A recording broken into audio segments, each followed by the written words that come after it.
After cutting about 5 of these circles, I've decided to do a little experiment. What I found when I'm cutting my circles, I put a little mark here, which is right here in the center of the hole, and measure it from the templates, and found it was falling short because of this hole in the middle.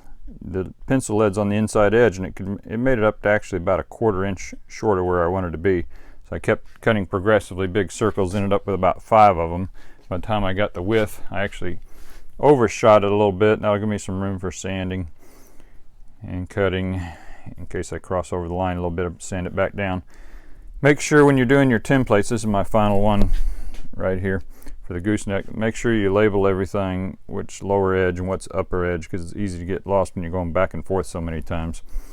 So I decided to do a little experiment to see if these wheels are really needed. So what I did is I took my compass here. First I took the wheel, made a little mark with the lead line here, lead pencil, and then I measured my compass off of that, and then I ran it along the molding here with a pencil line.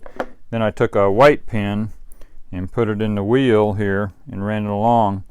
As you can see, you know, obviously I was set a little bit wide on my measure for the white versus the lead line, but the lead line's done with this compass and it is right on. So I was able to hold it at 90 degrees. You know, I was able to hold it perpendicular to the curve the whole way, and I went pretty fast. I wasn't really going slow and trying to keep it from slightly varying a little bit or not. So I'm thinking in the future that this is good enough. You don't have to cut all these circles and all these templates and back and forth. You could run the pen along the outer edge here and draw it, and this is what I used for my last one, and it worked, but I never did it against the circles.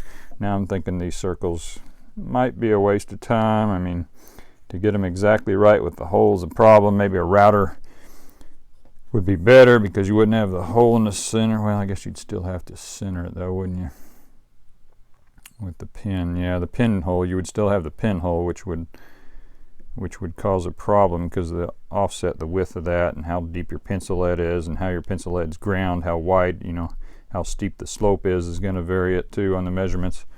So I'm thinking maybe this is good enough and you don't need all these wheels.